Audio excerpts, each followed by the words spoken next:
Let's look at somebody in the Bible. Judges chapter 11, verse 1 to 2.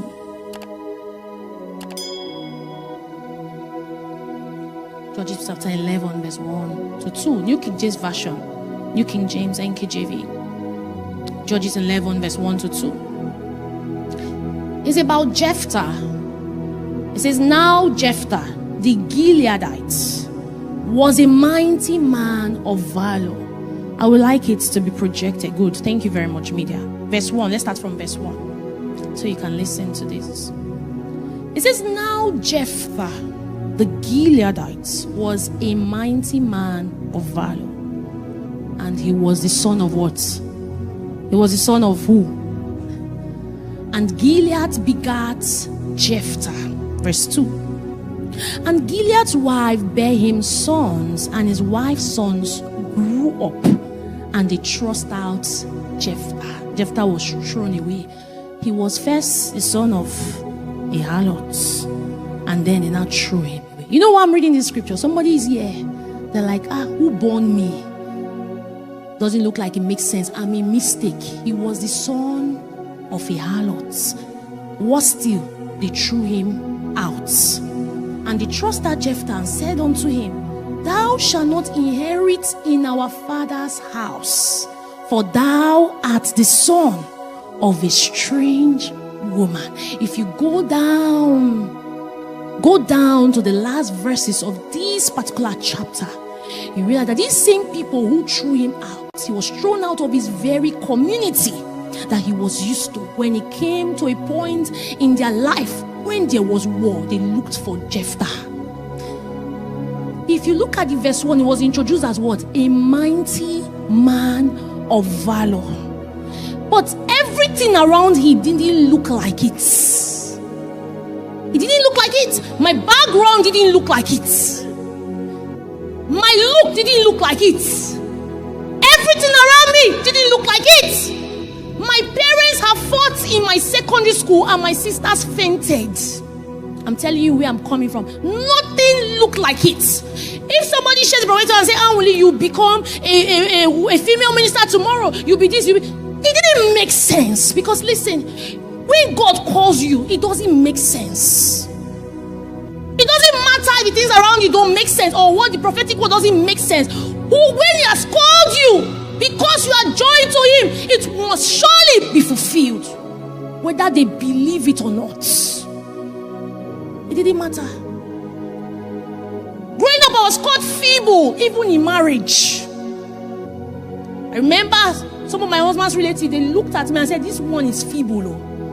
You know, if somebody describes you in a very big grammar, I didn't even know the meaning of feeble.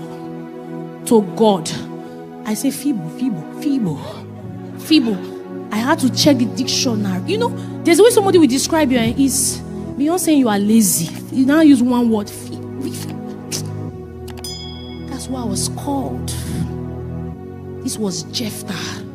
He was thrown out, despised. In my mom's parents' side, they will differentiate. They would love one more than the other, and all those things were happening. But you see, the purpose of God upon my life, the situation, the circumstances, did never changed it. It was there. Never think that just because things are not working out in the way it should work out, you feel like, maybe I will never amount to it anymore. It's a lie from the pit of hell. It's a lie. That we look at us, females are nothing. Who is the female standing here today? The female. Girls are nothing. That's what he was told. And he spoke it. He was a mighty man of valor. When God introduces you, nobody can stop it.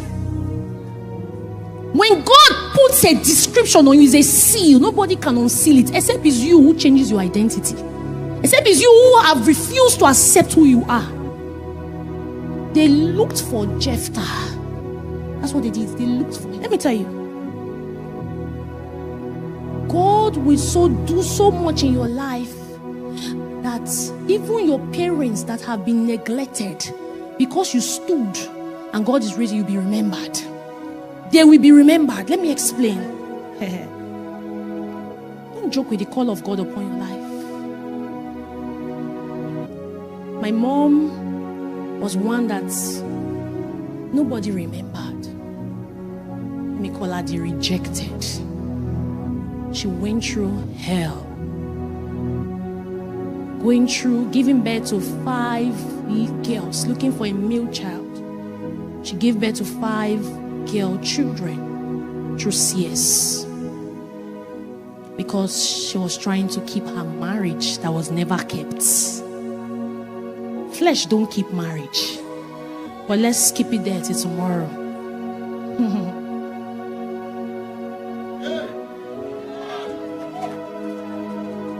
You can't use flesh to sustain what is God. She was trying to keep her marriage. 5 children out of CS. I told God, I said, God, if not for anything, for the sake of this woman, make me.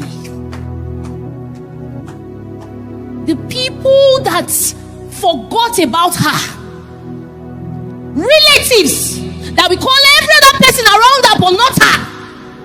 When Anwili became, and she's still becoming, they started looking out for her.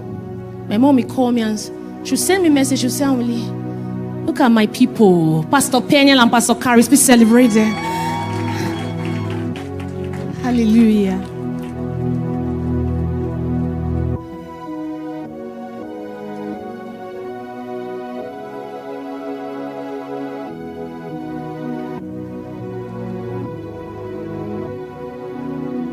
Jephthah, listen, the Gilead was a mighty man of valor.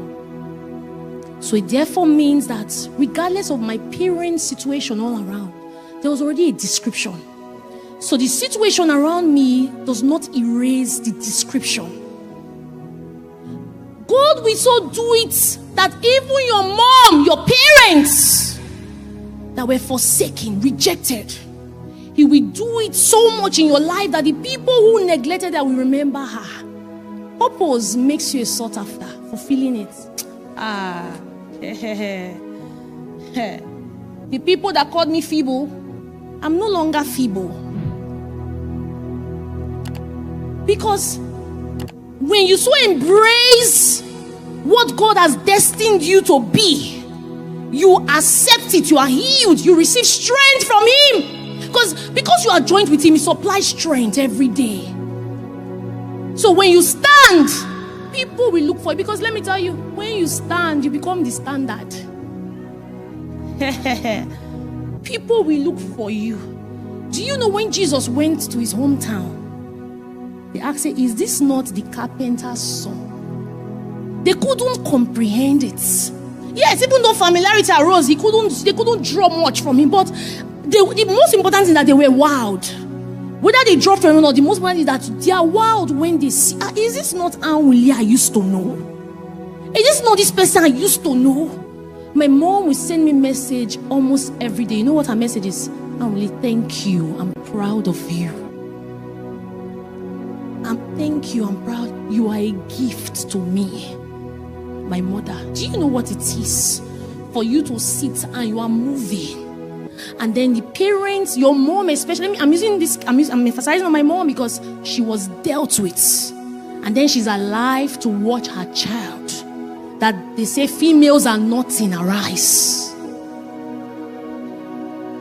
Your gender does not stop you from fulfilling purpose. You've seen it. It does not stop you. It doesn't matter what Africans define or who they define as one that they should be in front or who should be purposeful. Your country, gender, it doesn't limit who God has called you to be. And let me also say this. When we talk about purpose also, people think that purpose means visibility. I need to address this. When you hear purpose, you see women. I've seen people come to meet me and like, Ma, I want to be out there. I want to be out there. Purpose does not always equate popularity. Can I tell you the truth? Not everybody will be popular.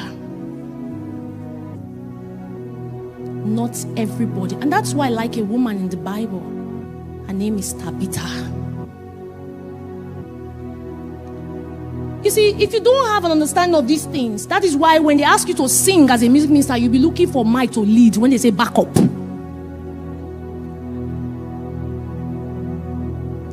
Not everybody will be CEOs. That's the truth. It's the truth. That's why they are Calebs. You need to know where and how God has wired you and has called you. That's why there were 5 talents. There were how many again? There were how many again? What's the next one? And there was 1. Not everybody. And listen, that you are not out there like me or Pastor Ife or any other person. Doesn't mean that you are not fulfilling what God has told you to be. And listen, let me tell you, the moment you start wanting, always being desperate to be out there, you won't even be there. The first thing first, Ephesians 2, is to understand that you are joined to Him. So every time you go to Him, Baba, I'm joined to you, so where do I go? Because when you are joined to someone, He's holding your hand and He's leading you. So you can't force yourself to be out there when He has not told you you'll be out there. I didn't pray for visibility, and there's nothing wrong with it. I was only functioning in His instructions, in His precepts part time, and I found myself here. I got a prophetic word over my life. I say it every time before I talk about Tabitha. Over my life years ago, many years, about almost 20 years, before I even met my husband. That see, a pastor came in and was ministering, and he pointed his hands. He said, you there. I turned back. He said, no, you turning back. He said, you will become a global actress. I didn't try to join drama departments. And I'm not saying it's bad. I just served God with total abandonment. I wasted my life on service. I served Him in ushering. So when you hear what God has told you that you will be, don't try to force it. Waste your life on service. Don't I say, I'm in ushering, no, I'm looking for prophetic department, and you leave Fort Church. I'm looking for this. If you are in the sanctuary cleaning toilets, clean it well. If you are in ushering, give it your best. If you are in protocol, give it your best. I was doing ushering all these years on protocol. Little did I know that I would marry a pastor. I never wanted to marry a pastor. Not a prayer point. For those of you that are marrying it, I know one day, I found myself there. Unknown to me that I will now need to teach ushers. I will need to train protocol. Now becoming not just a pastor's wife, a pastor. Because listen, every point and every season of your life is building you for where God is taking you to. Service builds. Coming back to Tabitha. Purpose. I didn't pray and say, hey, God, make me visible. I found it. Serving.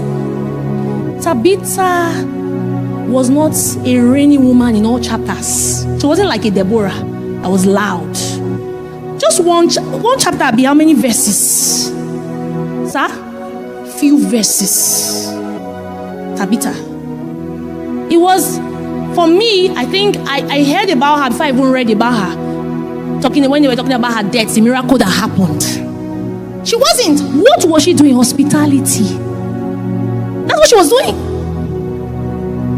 I was telling one of my girls, I said, do you know that you can pray this kind of prayer that God, when I cook for people and I give food, if the person has cancer, let the cancer cell dry. Let me tell you, I went to a salon to make my hair, and the salon, the hairdresser was sharing with me that somebody was sick. She had no idea. She's Christian to the core. She said how she started making hair was that she had a dream and God told her to start making hair. And she didn't learn it. She woke up and she found herself making hair. There are dimensions to these things. Following God pays. And then she woke up. She started going from one stage to another and started making hair. So on this day, somebody came in that had tumor. She had no idea. She was making this lady's hair.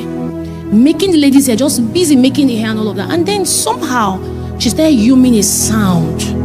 She said, as she was making the hair, she was humming sound. She didn't know why that sound was in her spirits.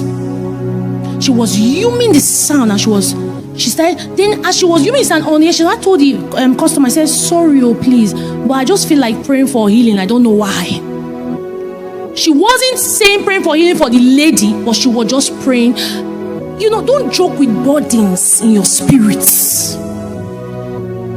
She started praying. And then next thing, the lady screamed and said, she had a tumor around her stomach, thereabouts. And the lady said, please, can you excuse me? This part of my waist paining me.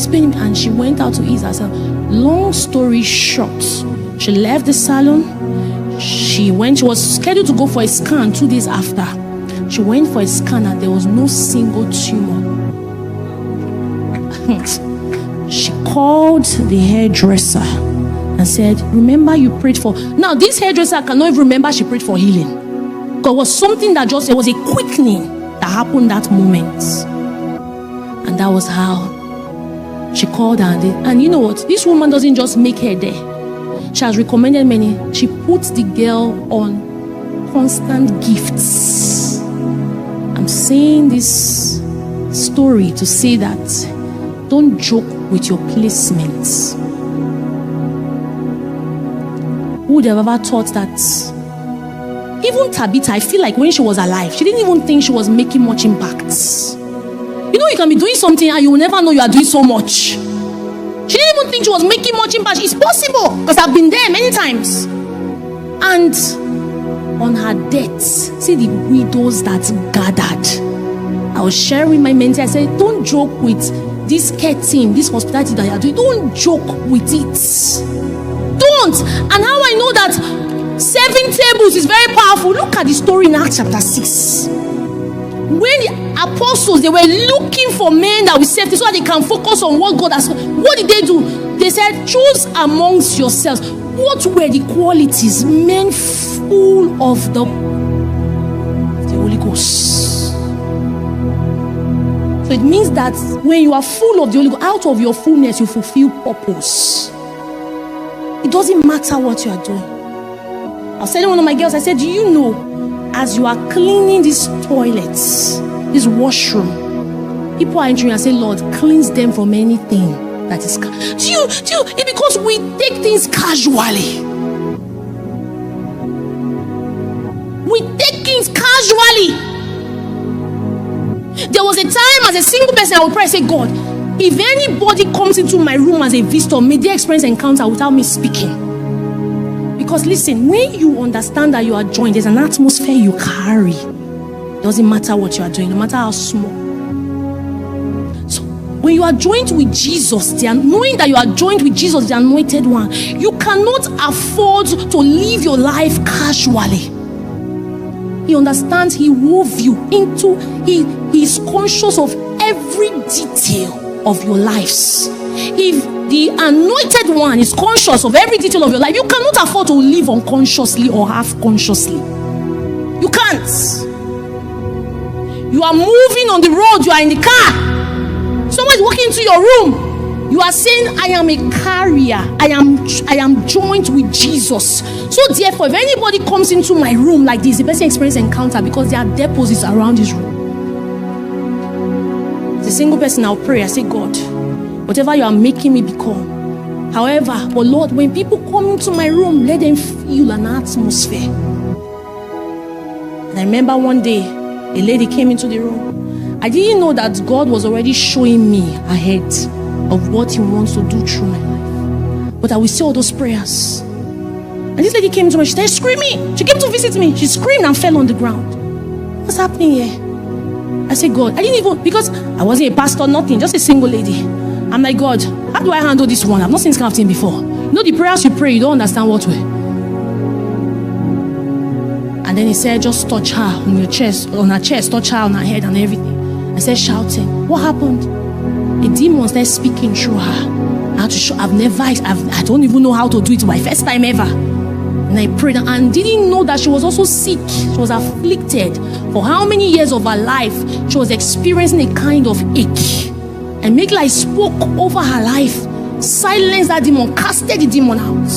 Immediately she received her healing right in my room. This pulpit we drag, there's nothing, it's beyond pulpits. Everybody will not stand here. Everybody will not stand here. You can give someone your shoe and the person wears and the person says, there's something about this shoe. There is something about this dress. Stop dragging for front. There are too many people around you that you should minister to. You service your purpose at every given time with anybody. And listen, and that thing that dropped right now in my spirit is God needs to gifts men with boldness. It's one thing for you to know what He has told you to do. It's another thing for you to be audacious, even when you are criticized.